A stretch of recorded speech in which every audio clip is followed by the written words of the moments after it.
नेत्रों को कोमलता से बंद कर लीजिए। लंबी गहरी सांस भरेंगे, मिलकर ओम का उच्चारण करेंगे।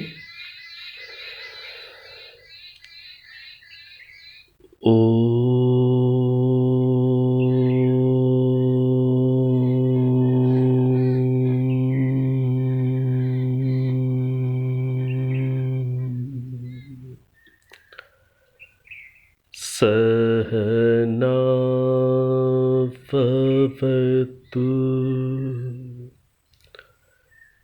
सहनौ भुनक्तु सह वीर्यं करवावहै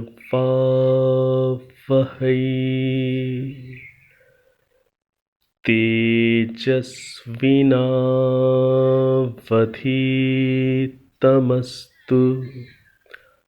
मा विद्विषावहै।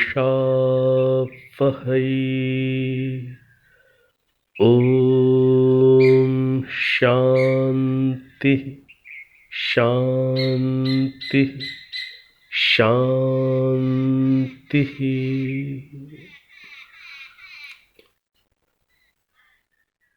अब आप नेत्र खोल सकते हैं। पिछली कक्षा में हम लोगों ने ऋग्वेद के प्रथम मंडल के 24वें सूक्त के प्रथम 2 मंत्रों का हम लोगों ने पाठ किया था और मैंने आपको ये बात कही थी कि ये 2 मंत्र कर्म सिद्धांत से संबंधित कई बातों को हमें समझाते हैं। फिर से उन 2 मंत्रों का उच्चारण कर रहा हूँ। आप में से जिनके पास ऋग्वेद संहिता उपलब्ध हो वो प्रथम मंडल का 24वां सूक्त निकाल लीजिए, या जिनके पास सत्यार्थ प्रकाश है। मैंने आपको संकेत किया था कि सत्यार्थ प्रकाश के 9वें समुल्लास में महर्षि दयानंद सरस्वती जी ने इन 2 मंत्रों को उद्धृत करके मुक्ति के बाद आत्मा की पुनरावृत्ति होती है, पुनरागमन होता है, उसका जन्म होता है। इस संदर्भ में इन 2 मंत्रों को महर्षि दयानंद सरस्वती जी ने उपस्थित प्रमाण के रूप में किया हुआ है 9वें समुल्लास में। आप वहां भी देख सकते हैं। जो पहला मंत्र है, पहला मंत्र प्रश्न रूप में है और जो दूसरा मंत्र है वो प्रथम मंत्र में उठाए गए प्रश्नों के उत्तर के रूप में है। वेद के अंदर कई ऐसे प्रकरण मिलते हैं, कई ऐसे मंत्र मिलते हैं जिनमें पूर्व का मंत्र प्रश्न के रूप में होता है और उसके बाद अगला मंत्र उत्तर के रूप में होता है, और कहीं कहीं तो प्रश्नोत्तर के रूप में भी वेद मंत्रों की उपलब्धता वेद के अंदर होती है। तो जो पहला मंत्र है, ओम कस्य नूनं कतमस्यामृतानां मनामहे चारुदेवस्य नाम को नो मह्या अदितये पुनर्दात् पितरं च दृशेयं मातरं च। यह ऋग्वेद के प्रथम मंडल के 24वें सूक्त का पहला मंत्र है और इस मंत्र का अर्थ जो सत्यार्थ प्रकाश में महर्षि दयानंद सरस्वती जी ने किया हुआ है उसी को मैं यहाँ पर आपके समक्ष बोलकर प्रस्तुत कर रहा हूँ। प्रश्न: हम लोग किसका नाम पवित्र जाने, कौन नाश रहित पदार्थों के मध्य में वर्तमान देव सदा प्रकाश स्वरूप है। हमको मुक्ति का सुख भुगाकर पुनः इस संसार में जन्म देता और माता तथा पिता का दर्शन कराता है। तो ये पहले मंत्र का अर्थ है, जिसमें कई सारे प्रश्न प्रस्तुत किए गए हैं। जो अगला मंत्र है वो इस मंत्र में उपस्थित किए गए मंत्रों के प्रश्नों के उत्तर रूप है। दूसरा मंत्र मैं बोल रहा हूं। ओम अग्निर्वयं प्रथमस्यामृतानां मनामहे चारुदेवस्य नाम स नो मह्य अदितये पुनर्दात् पितरं च दृशेयं मातरं च। इसका अर्थ जो ऋषि ने सत्यार्थ प्रकाश में दिया हुआ है उसको मैं पढ़कर प्रस्तुत कर रहा हूं। हम इस स्वप्रकाश स्वरूप अनादि सदा मुक्त परमात्मा का नाम पवित्र जाने, जो हमको मुक्ति में आनंद भुगाकर पृथ्वी में पुनः माता पिता के संबंध में जन्म देकर माता पिता का दर्शन कराता है। वही परमात्मा मुक्ति की व्यवस्था करता सबका स्वामी है। तो ये उत्तर दिया हुआ है इस मंत्र के अर्थ के अंदर। अब ये जो मंत्र के अर्थ हम लोगों ने पढ़े हैं, ये सत्यार्थ प्रकाश में जो अर्थ दिए गए हैं उनको मैंने आपके समक्ष प्रस्तुत किया है। अब महर्षि दयानंद सरस्वती जी ने जो ऋग्वेद के भाष्य में 24वें सूक्त का भाष्य करते हुए ऋग्वेद में जो अर्थ भावार्थ उपस्थित किया हुआ है उसको भी मैं आपके समक्ष पढ़कर प्रस्तुत करता हूं। तो जो ऋग्वेद भाष्य में महर्षि दयानंद सरस्वती जी ने पहले मंत्र का जो भावार्थ लिखा हुआ है, जिसमें प्रश्न उपस्थित किए गए हैं, जिस मंत्र में प्रथम मंत्र, उसका जो भावार्थ है वो इस प्रकार से महर्षि के भाष्य में उपलब्ध है। इस मंत्र में प्रश्न का विषय है, कौन सा ऐसा पदार्थ है जो सनातन अर्थात अविनाशी पदार्थों में भी सनातन अविनाशी है, कि जिसका अत्यंत उत्कर्ष युक्त नाम का स्मरण करें व जाने, और कौन देव हम लोगों के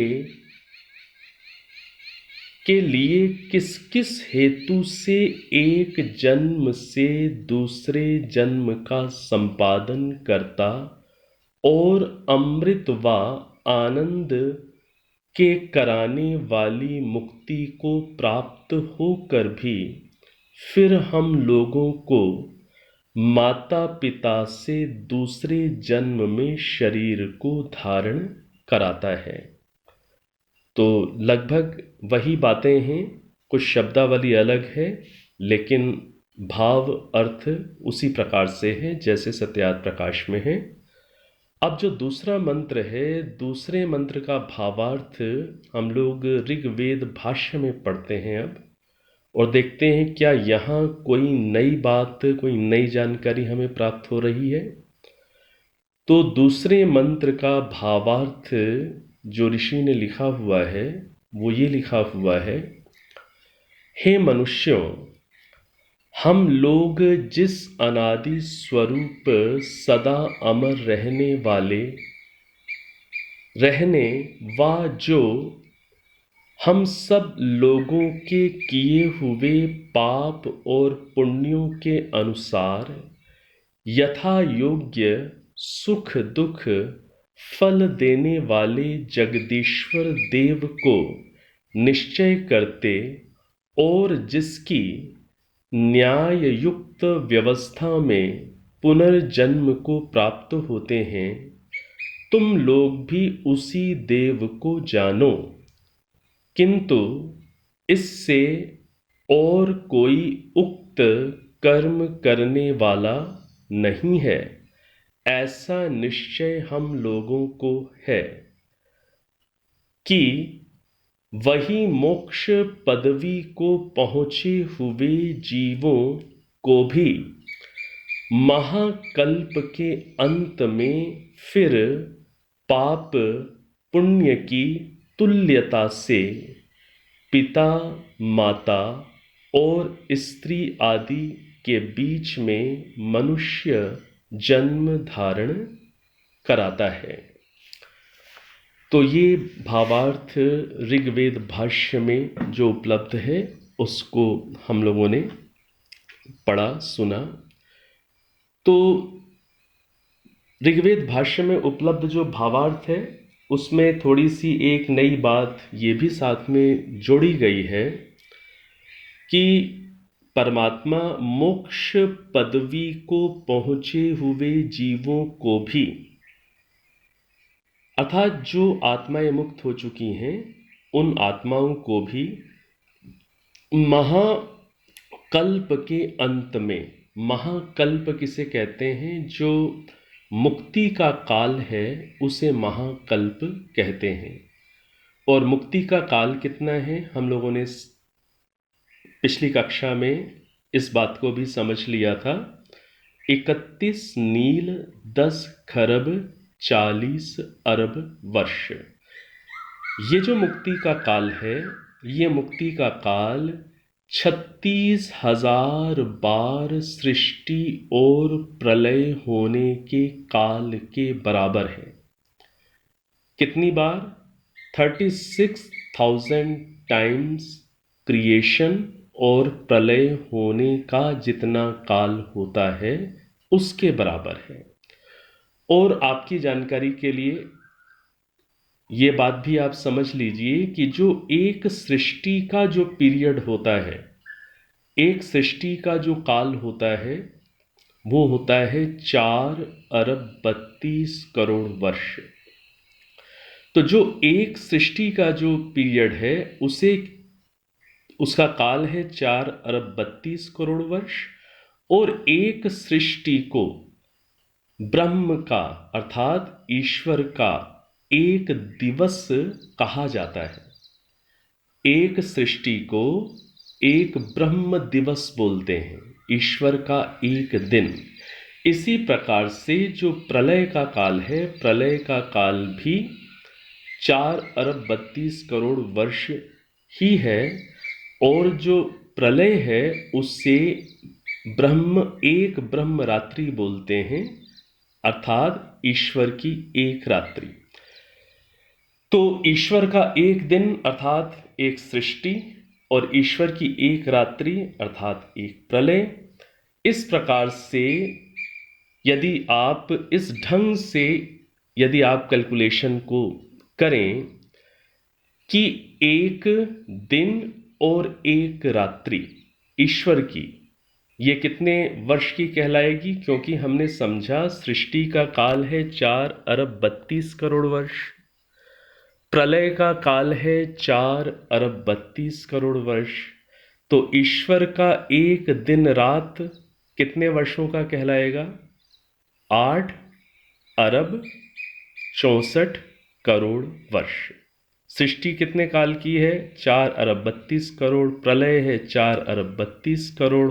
दोनों को जोड़ेंगे तो ईश्वर का एक दिन रात 8 अरब 64 करोड़ वर्ष का होगा। ये जो ईश्वर का एक दिन रात 8 अरब 64 करोड़ वर्ष का हुआ, अब यदि आप चाहें कि ईश्वर का एक महीना निकालना है, एक मास निकालना है, तो आप क्या करेंगे? 8 अरब 64 करोड़ वर्ष को 30 से गुणा कर देंगे, मल्टीप्लाइड बाई 30। तो ये मल्टीप्लाइड बाई 30 जो आपको नंबर संख्या प्राप्त होगी वो ईश्वर का एक मास कहलाएगा। अब ईश्वर का एक वर्ष निकालना है, तो ईश्वर का एक वर्ष निकालने के लिए आप मल्टीप्लाइड बाई उसे जो संख्या आपको प्राप्त हुई थी उसे 12 से गुणा करेंगे, तो ईश्वर का एक वर्ष आ जाएगा। अब ईश्वर के 100 वर्ष निकालने हैं, तो जो आपको संख्या प्राप्त हुई, क्या संख्या प्राप्त हुई? 8 अरब 64 करोड़ वर्ष मल्टीप्लाइड बाई 30 मल्टीप्लाइड बाई 12। अब आपको यदि 100 वर्ष ईश्वर के निकालने हैं तो मल्टीप्लाइड बाई 100। तो अब इज इक्वल टू, अब जो काल निकल करके आएगा वो काल क्या कहलाएगा? ब्रह्म के 100 वर्ष। और जो ब्रह्म के 100 वर्ष का जो काल है, ये आपको सुनकर थोड़ा सा अच्छा सा लगेगा। ये काल है मुक्ति के पीरियड के बराबर। 31 नील 10 खरब 40 अरब। तो 31 नील 10 खरब 40 अरब इस पीरियड के बराबर ये काल है। कौन सा काल? ब्रह्म के 100 वर्ष। देखिए, संध्या के अंदर हम लोग एक मंत्र बोलते हैं, तच्चक्षुर्देव हितम पुरस्तात् शुक्रमुच्चरत पश्चिम शरदः शतम। ये आप मंत्र बोलते हैं, जीवेम शरदः शतम। इसमें क्या क्या बार बार बात आ रही है? शरदः शतम, हम 100 वर्षों तक जिए, 100 वर्षों तक हे प्रभु हम आपको देखते हुए जिए, हम आपकी वेदवाणी को, आपकी अंतः प्रेरणाओं को सुनते हुए जिए। तो ये हम लोग संध्या में प्रार्थना करते हैं। तो ईश्वर जो आत्माएं परम पुरुषार्थी होकर पुरुषार्थ करके मोक्ष की स्थिति को पाने की पात्रता बना लेती हैं, तो ईश्वर उन्हें अपने 100 वर्षों के बराबर का काल मुक्ति काल के रूप में गिफ्ट कर देते हैं। अर्थात 100 ईश्वर के 100 वर्षों के बराबर। वहाँ पर आप तच्चक्षुर्देव हितम में तो आप अपने 100 वर्ष मांग रहे हैं, मनुष्य जीवन के 100 वर्ष। और जब आत्मा मुक्ति प्राप्त कर लेती है, उस योग्यता की हो जाती है, तो ईश्वर उसे अपने 100 वर्ष अर्थात 100 ब्रह्म वर्ष का काल मुक्ति के आनंद के उपभोग के लिए वो प्रदान कर देते हैं। और वो काल कितना लंबा है? 31 नील 10 खरब 40 अरब वर्ष।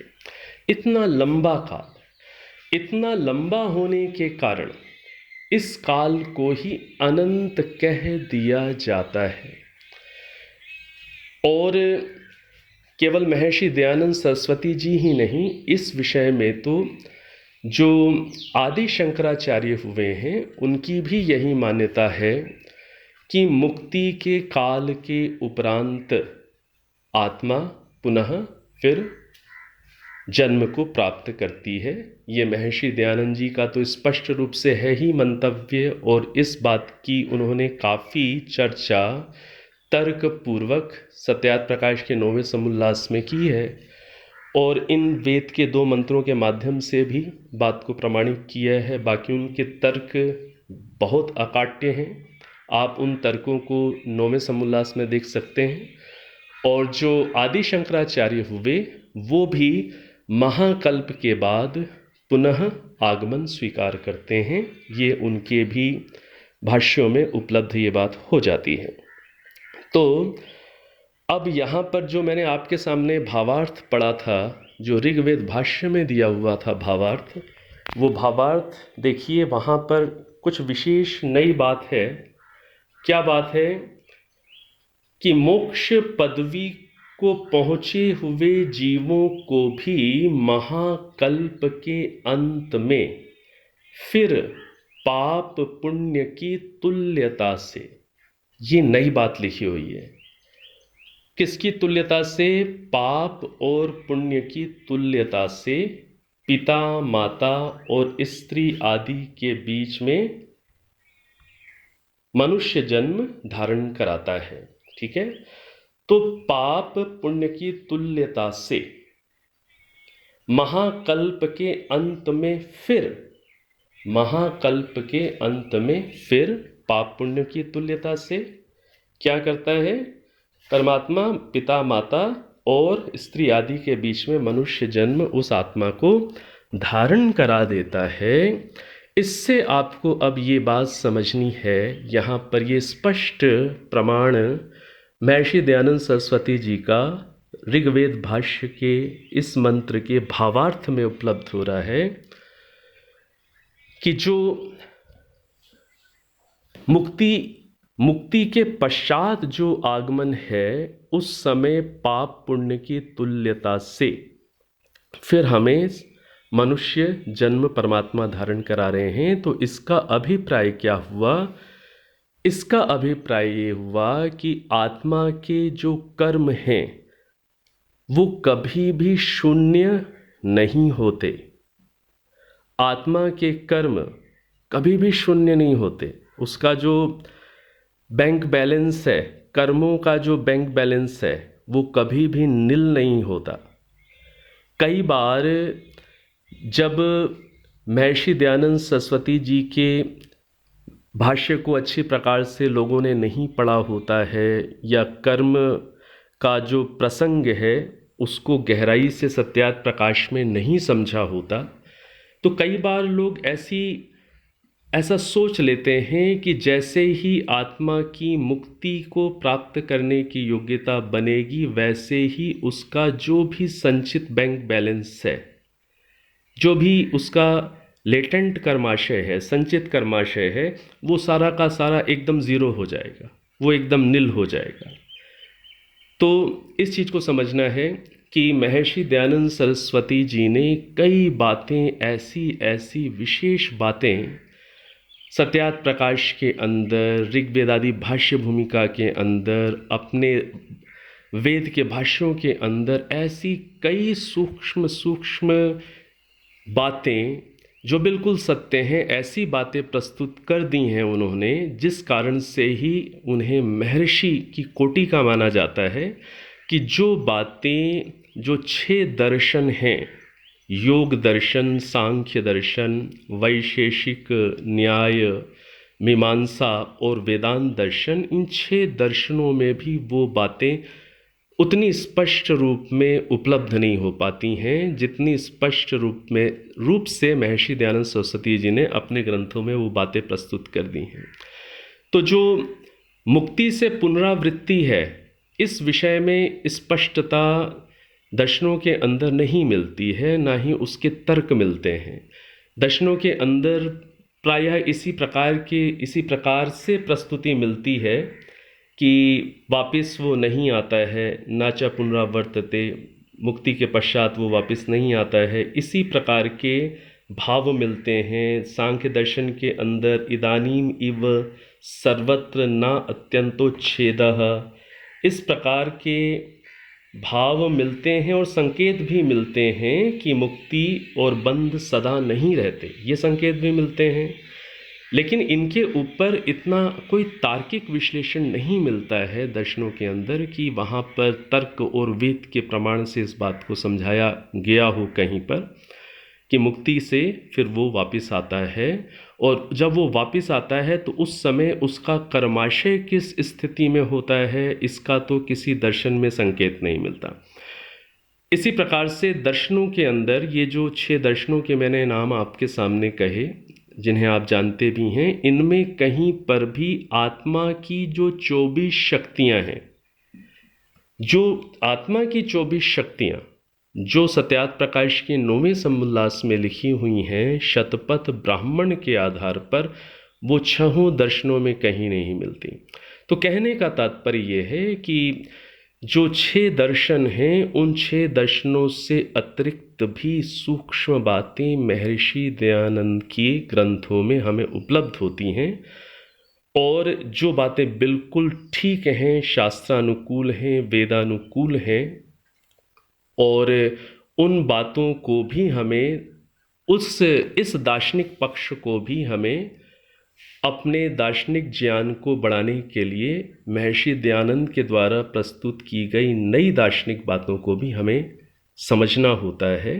और इस बात को भी हम अच्छी प्रकार से जानते हैं, समझते हैं कि ऋषियों में आपस में विरोध नहीं होता, वो एक दूसरे के कॉम्प्लीमेंट्री होते हैं, अर्थात एक दूसरे के पूरक होते हैं। तो जो कर्म का विषय है, कर्म के विषय में ये नई बात हमारे सामने आई। क्या नई बात आई कि जब मुक्त होकर के आत्मा जब वापस आती है तो उस समय पाप पुण्य की तुल्यता की स्थिति उसके कर्माशय की होती है, वो कर्माशय शून्य नहीं होता। तो ये जो शून्य वाली प्रस्तुति है, इस प्रस्तुति को थोड़ा सा आप यदि प्रमाण को समक्ष रखें, वेद के महर्षि दयानंद के प्रमाणों को समक्ष रखेंगे, तो आप इसी को अधिक वरीयता दे सकेंगे। देखिए, और कर्म सिद्धांत से संबंधित सत्यार्थ प्रकाश के अंदर और क्या ऐसी नई बातें हैं जो कहीं दर्शनों के अंदर नहीं आई। इवन मेरी जानकारी में जो भी ब्राह्मण ग्रंथ आदि हैं उनमें भी इस रूप में नहीं मिलती हैं। तो देखिए, सत्यार्थ प्रकाश के अंदर एक प्रश्न है 9वें समुल्लास के अंदर। प्रश्न क्या है?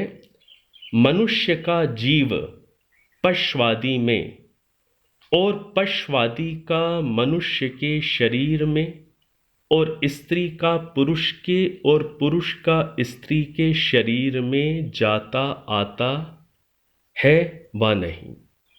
तो जो मनुष्य का जीव है वो पशवादि में, और पशवादि का मनुष्य के शरीर में, और स्त्री का पुरुष में और पुरुष का स्त्री में। तो जो जीव है, क्या उसका इस प्रकार से अलग अलग योनियों में और अलग अलग योनियों के साथ साथ मनुष्य में स्त्री का पुरुष में, पुरुष का स्त्री में, इस रूप में भी आना जाना होता है अथवा नहीं होता? तो इसका उत्तर महर्षि दयानंद सरस्वती जी ने लिखा है कि हाँ, जाता आता है। क्योंकि जब पाप बढ़ जाता पुण्य न्यून होता है, जब पाप बढ़ जाता पुण्य न्यून होता है, तब मनुष्य का जीव पशवादि नीच शरीर, और जब धर्म अधिक तथा अधर्म न्यून होता है, तब देव अर्थात विद्वानों का शरीर मिलता है। कब? जब धर्म अधिक होता है अर्थात पुण्य अधिक होता है और अधर्म न्यून होता है, पाप न्यून होता है, तब देव अर्थात विद्वानों का शरीर मिलता। अब देखिए अगली पंक्ति को देखिए। और जब पुण्य पाप बराबर होता है, जब पुण्य पाप बराबर होता है। जो ऋग्वेद के भाष्य में जो भावार्थ लिखा है वहां पर क्या शब्द आया है? पाप पुण्य की तुल्यता, वहां तुल्यता शब्द है। यहां क्या लिखा है? जब पुण्य पाप बराबर होता है तब साधारण मनुष्य जन्म होता है। इसमें भी पुण्य पाप के उत्तम, मध्यम और निकृष्ट होने से, जो पुण्य है उसके 3 स्तर यहाँ कहे, इसी प्रकार से पाप के भी 3 स्तर कहे, उत्तम, मध्यम और निकृष्ट। ये 3 स्तर पुण्य के भी बना दिए और पाप के भी बना दिए। तो क्या कह रहे हैं? इसमें भी पुण्य पाप के उत्तम, मध्यम और निकृष्ट होने से मनुष्यादि में भी उत्तम, मध्यम, निकृष्ट शरीर आदि सामग्री वाले होते हैं। मनुष्य योनि में भी उत्तम साधनों से संपन्न भी होते हैं, मध्यम स्तर के भी होते हैं और निकृष्ट स्तर के भी होते हैं। अर्थात मनुष्य योनि में भी इस प्रकार से 3 भेद बना दिए गए। और जब अधिक पाप का फल जो अधिक पाप का फल, अब 50-50 वाला तो उन्होंने मिनिमम क्राइटेरिया बता दिया कि 50-50 का रेशियो अनुपात होगा पाप पुण्य का, तब जाकर के मनुष्य योनि में प्रवेश होगा। और उससे ऊपर जितना पुण्य होगा, सकाम जितना पुण्य होगा, उतना बेहतर मनुष्य योनि में साधनों की उपलब्धता या उसकी जिसे कहते हैं उच्च श्रेणी प्राप्त होगी। तो क्या कह रहे हैं कि जब अधिक पाप का फल पशुवादी शरीर में भोग लिया, जो एक्सेस था उसे जब पशुवादी योनि में भोग लिया और वो एक्स्ट्रा जो पाप का भोग कर लेने के बाद रेशियो फिर 50-50 हो गया, तो क्या कह रहे हैं, जब अधिक पाप का फल पशुवादी शरीर में भोग लिया है पुनः पाप पुण्य के तुल्य रहने से, तो फिर रेशियो क्या आएगा पाप पुण्य का, फिर से तुल्य हो गया। यहां देखिए तुल्य शब्द ही प्रयोग किया है। पुनः पाप पुण्य के तुल्य रहने से मनुष्य शरीर में आता है और पुण्य के फल भोग कर फिर भी मध्यस्थ मनुष्य के शरीर में आता है। तो यहाँ पर जो फोकस होने की बात है वो ये है कि पाप पुण्य के तुल्य रहने से मनुष्य शरीर में आता है। यही बात महर्षि दयानंद सरस्वती जी ने ऋग्वेद भाष्य में इस दूसरे मंत्र के भावार्थ में लिखी है कि मोक्ष की पदवी को प्राप्त जो जीव हैं वो भी पाप पुण्य की तुल्यता से मुक्ति के उपरांत पिता माता और स्त्री आदि के रूप में मनुष्य देह को धारण ईश्वर उन्हें कराता है। तो ये बहुत ही स्पष्ट प्रमाण है महर्षि दयानंद सरस्वती जी का, और जहाँ पर हमें ऋषियों के स्पष्ट प्रमाण उपलब्ध हो जाते हैं वहाँ पर बस प्रमाण पर वहाँ पर विश्वास करना चाहिए, फिर वहाँ अधिक तर्क वितर्क पर जाने की आवश्यकता ही नहीं है, वहाँ अधिक पक्ष विपक्ष बनाने की आवश्यकताएं ही समाप्त हो जाती हैं।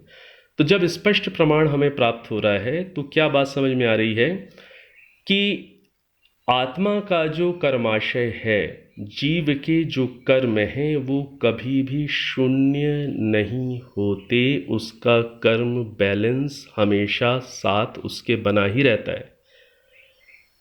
प्रलय अवस्था हो जाएगी तो ईश्वर के नॉलेज में उसके कर्मों का हिसाब यथावत बना ही रहता है। तो हमेशा इस बात को ध्यान रखना है कि किए हुए कर्मों का फल अवश्य ही भोगना पड़ता है। ये जो मान्यता है, कई बार लोगों की इस तरीके की मान्यता कि जैसे ही व्यक्ति अपनी अविद्या को, वासना को नष्ट कर लेगा, जैसे ही उसने अपनी अविद्या नष्ट कर ली, इग्नोरेंस को नष्ट कर लिया, वासनाओं को नष्ट कर लिया, वैसे ही उसका जैसा भी डिपॉजिट था, जैसा भी उसका कर्माशय, संचित कर्माशय, डिपॉजिट, बैंक बैलेंस जैसा भी है, इधर वासनाएं नष्ट, इधर अविद्या नष्ट, और वैसे ही वो डिपॉजिट जीरो। ये जो प्रमाण हैं ऋषियों के, वो महर्षि दयानंद सरस्वती जी के, वो इस बात का समर्थन नहीं कर रहे। वो तो इस बात को कह रहे हैं कि आत्मा का और कर्म का नित्य संबंध है। ये चीज़ भी महर्षि दयानंद जी के ऐसे वाक्य भी उपलब्ध हो जाते हैं। क्या वाक्य उपलब्ध होते हैं कि कर्म और आत्मा इनका नित्य संबंध है, कर्म प्रवाह से अनादि हैं, वो अनुद्बुद्ध रह जाएंगे, लेकिन वो इनएक्टिव हो सकते हैं, इनएक्टिव कहला सकते हैं, अक्रियाशील कहलाए जा सकते हैं, लेकिन वो नष्ट हो गए बिना भोगे ऐसा नहीं होता है। तो ये सिद्धांत जो आपने सुना हुआ है, अवश्यमेव भोक्तव्यम कृतम कर्म शुभाशुभम, अपने किए हुए अच्छे बुरे कर्मों का फल देर सबेर भोगना ही पड़ता है। इस तथ्य को अच्छे से हमें अपने अंदर हृदयंगम रखना है और अपने कर्मों की क्वालिटी के प्रति हमेशा सजग सावधान रहना होता है। यदि ये जो सिद्धांत है क्या सिद्धांत कि जैसे हमने अपनी अविद्या को नष्ट किया, अविद्या, अस्मिता, राग, द्वेष, अभिनिवेश, इन 5 क्लेशों को नष्ट कर दिया, कुसंस्कारों को नष्ट कर दिया, जैसे ही हम ये कर लेंगे वैसे ही हमारे किए हुए जो भी कर्म हैं, बुरे से बुरे कर्म, वो सब वैसे ही डिलीट हो जाएंगे। ये जो सिद्धांत है, ये सिद्धांत, ये जो मान्यता है, सिद्धांत तो मैं नहीं कहूँगा, ये जो मान्यता है, ये मान्यता व्यक्ति के लिए हानिकारक भी हो सकती है। किस तरीके से हानिकारक हो सकती है, इसको समझने का प्रयास करें और स्वयं आत्मनिरीक्षण करके देखें। आपने या हमने सभी ने इस बात को अपने जीवन के अंदर एक प्रवृत्ति को अनुभव किया है। क्या प्रवृत्ति अनुभव की है हम लोगों ने?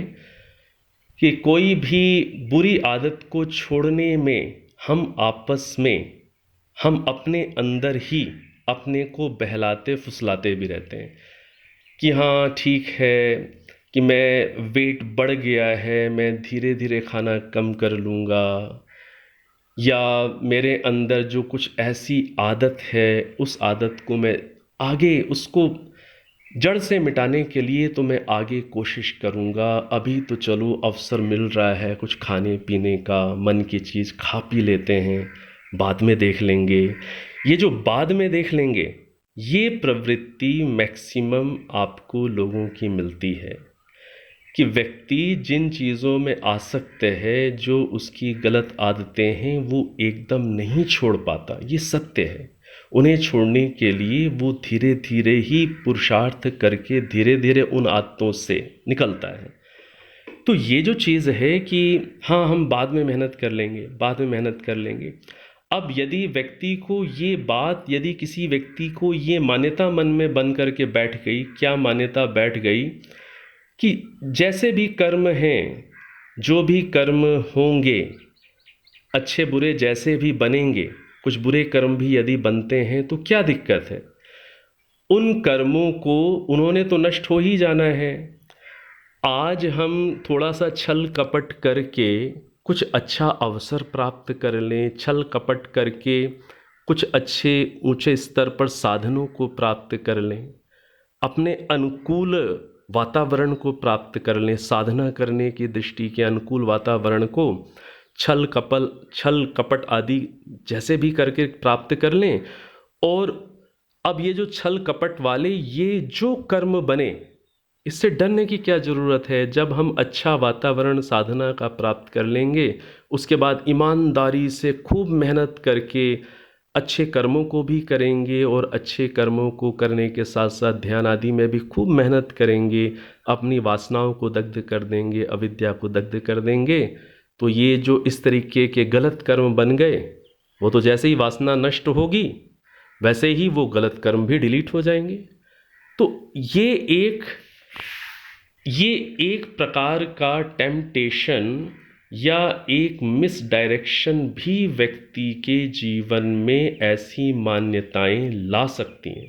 बहुत बड़ा मिसडायरेक्शन हो सकता है, मतलब दिशाहीनता बहुत बड़ी स्थिति पर हो सकती है कि व्यक्ति आज कि हाँ अभी तो जैसे भी कर्म हो रहे हैं, भोग आदि ये सब हम कर लेते हैं, बाद में मेहनत करके हम अपनी वासनाओं को दग्ध कर देंगे, और ये सारे के सारे कर्म वासनाओं को दग्ध कर देंगे, अविद्या को नष्ट कर देंगे, तो हमारा कर्माशय तो ज़ीरो हो ही जाएगा। तो फिर इन कर्मों का हमें दंड भोगना ही नहीं पड़ेगा। तो ऐसी मान्यताएं इस गलत दिशा में भी प्रेरित कर जाती हैं या कर सकती हैं। इस कारण से कहा जाता है, एक एक मान्यता को बहुत ही गहराई से सुलझी सोच के साथ और प्रमाणों के आधार पर बनाना होता है, और सबसे बड़ा प्रमाण वेद का प्रमाण, उसके आधार पर ही हमें कर्मफल सिद्धांत की मान्यताओं को अपने अंदर स्पष्ट करना है। तो ये जो मान्यता है कि सारा कर्माशय नील हो जाएगा, अविद्या को बस नष्ट कर देंगे तो सारा कर्म हमारा जो भी है संचित वो नष्ट हो जाएगा, तो इस तरीके की मान्यताएं कई बार व्यक्ति को गलत कर्मों को करने के लिए भी प्रवृत्त कर सकती हैं कि नहीं, अभी और थोड़ा सा कुछ गलत कर लें जीवन में। जिन चीज़ों में आसक्ति है, आसक्ति को छोड़ना आसान काम नहीं है, बहुत कठिन होता है। जिन चीज़ों में आसक्तियां हैं उन चीज़ों से संबंधित भोग अभी और कर लेते हैं और बाद में तो मेहनत करनी ही है और फिर अविद्या नष्ट कर लेंगे तो ये जो आसक्तिपूर्ण भोग के जो कर्म बने होंगे इन्होंने तो नष्ट हो ही जाना है। तो ये जो चीज़ है व्यक्ति के अंदर साधना के क्षेत्र में, कर्मों के क्षेत्र में ढीलापन भी बहुत ला सकती है और अपने को बहलाने फुसलाने के लिए मन के अंदर और मानसिक स्तर पर खुद ही व्यक्ति चाले भी पैदा कर सकता है। तो इस रूप में बहुत अच्छे से इस बात को स्पष्ट कर लें। ये मैंने आपके सामने प्रमाण प्रस्तुत कर दिए और प्रमाण उपलब्ध हो जाने के बाद फिर चर्चा का कोई अधिक संदर्भ ही नहीं रहता। जिस प्रकार से आत्मा साकार है कि निराकार, इस विषय में जहाँ पर स्पष्ट प्रमाण मिल जाते हैं कि ऋषि दयानंद के स्पष्ट प्रमाण मिल गए। क्या प्रमाण मिल गए? कि आत्मा का आकार नहीं है। 14वें समुल्लास में इस्लाम मत की समीक्षा करते हुए रूह का विशेषण निराकार लिखा हुआ मिल गया। तो जहाँ पर इस प्रकार के प्रमाण उपलब्ध हो जाते हैं कि आत्मा का आकार नहीं है, वहाँ फिर चर्चा करने का मतलब ही नहीं है। तो इस रूप में समझना है कि हमें ये जो कर्म के विषय में हमारे कर्म नष्ट होते हैं अथवा नहीं होते हैं, इस विषय में महर्षि दयानंद जी के ऋग्वेद भाष्य के आधार पर और सत्यार्थ प्रकाश के 9वें समुल्लास के आधार पर क्या अभिप्राय सामने आ रहा है या आया है, उसको मैंने आपके सामने रखने का प्रयास किया है।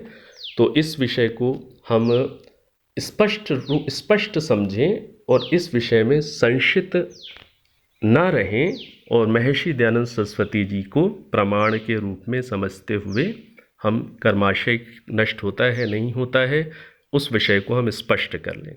उसमें फिर अधिक आप तर्क वितर्क करके ज़िंदगी में समय को मत लगाइएगा। आपको प्रमाण उपलब्ध हो गया, अब आगे की साधना में समय लगाएं।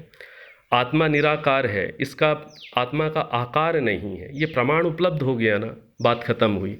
अब आगे जो समय है वो आत्मा को अनुभव करने में लगाएं। किस प्रकार से हम योग के अंगों का अभ्यास करके किस तरीके से अंदर की स्थितियों को और बनाएं, उसमें अधिक समय लगाना सबके लिए अधिक हितकर है।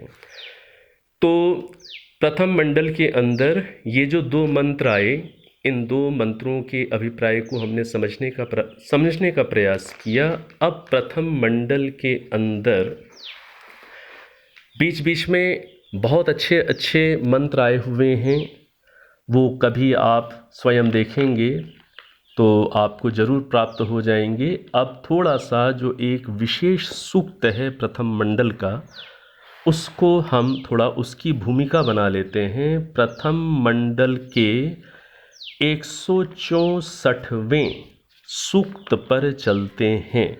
कौन से सूक्त पर चलते हैं? 164वें सूक्त पर। 164वें मतलब 164th सूक्त। ये जो 164वां सूक्त है, इस सूक्त में कुल 52 मंत्र हैं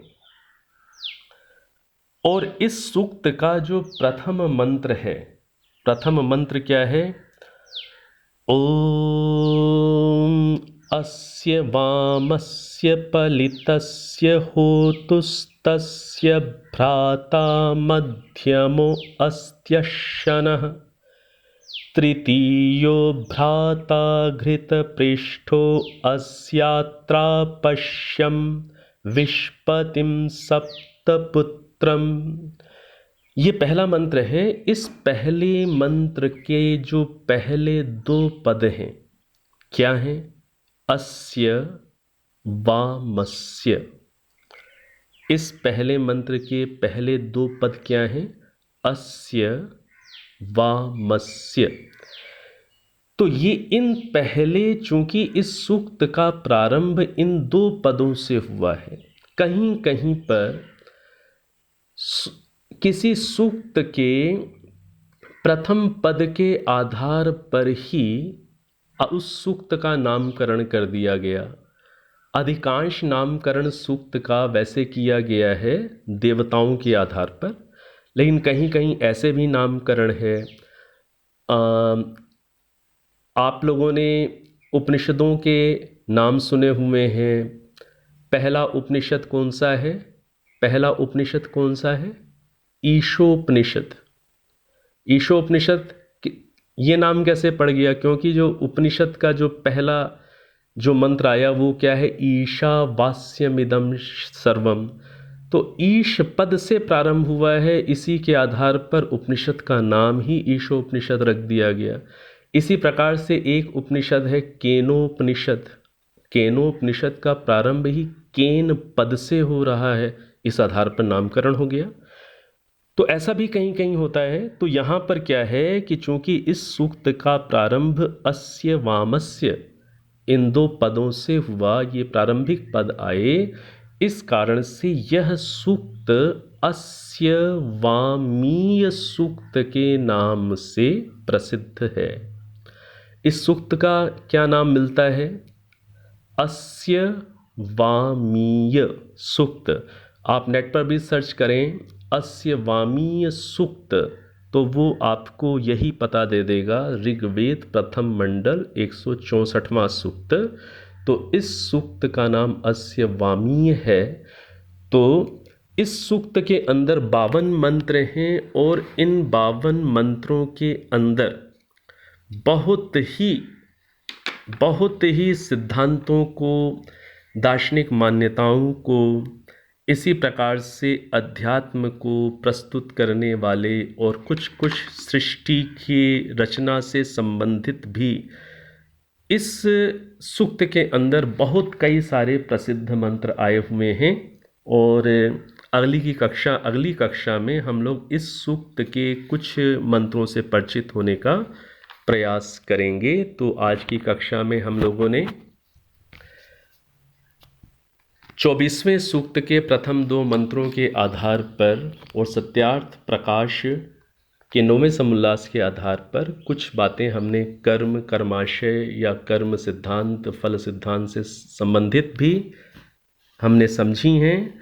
और जो 164वां सूक्त है उसका नाम हमने समझ लिया अस्य वामीय सूक्त, और इसके अंदर 52 मंत्र हैं, काफ़ी प्रसिद्ध मंत्र हैं।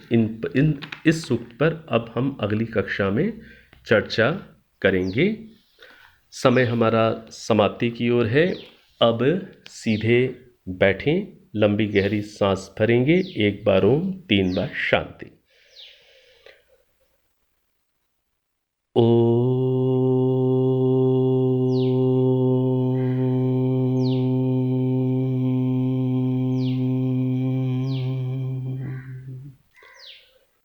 शांति शांति शांति।